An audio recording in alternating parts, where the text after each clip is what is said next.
आई जी, बाबू का स्कूलिया में कहना नंबर लिखा हूँ, अब 2 दिन समय बची थी। अब कहना लिखा थे ओकरा पढ़ेला तू ना भेजता हो 5-6 दिन पहले ही ओकर हम नाम लिखवा देली है कहाँ पढ़ेला भेज देती है? तू हमरा बतालू कि ना भेजली आई। सरकारी स्कूलिया में। बाकी अब सरकारी स्कूल में हमारे बाल बच्चा पढ़े जाते। तोर का बलवा जा डीपीएस में का पढ़े जेते। डीपीएस में पढ़े जाए चाहे ना पढ़े जाए, प्राइवेट स्कूल में पढ़े जेतो। एक प्राइवेट में हर एक साल जो 1.5 लाख का 2 लाख एडमिशन चार्जवा लगा है वो कहाँ से अतै? 3,000-4,000 जो महीने महीने फीसवा लगा है वो कहाँ से अतै? तब पढ़ल पढ़ल का करहूँ, कमागन। हम कमाहू जब कहीं तो हमारा कितना वेतन मिलते? 5,000 ना 10,000? इतना तो पढ़ल लिखल हम नहीं कि जब जेबे तब 50,000 लाख रुपए के हमारा वेतन मिलते।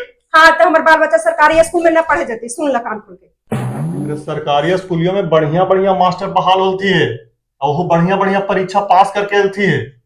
तब बढ़िया बढ़िया जब वो परीक्षा पास करके आती तो अपन बलवा के कहा ना सरकारी स्कूल में पढ़ा लेती है, तो सब प्राइवेट स्कूल में पढ़ावा थी।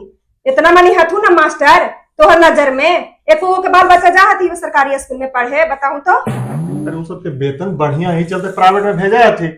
वेतन बढ़िया रहे चाहे खराब रहे, सरकारी स्कूल में भरोसा ना है, ई चलते ना भेजा हती। तो हमरो सरकारी स्कूल में भरोसा ना हो, सुन ल, हमरो प्राइवेट स्कूल में नाम लिखा दे, प्राइवेट स्कूल में पढ़े जाए। अरे हमनिए जैसे जैसे सरकारी स्कूल खुले है ना, अब जहां से तू लिखवावा हम ना जानियो, अन्ना लिखवावा ना तो खाली घर में कल्ला हो, तो समझ रखे हमरो बाल बच्चा प्राइवेट स्कूल में पढ़े जाए।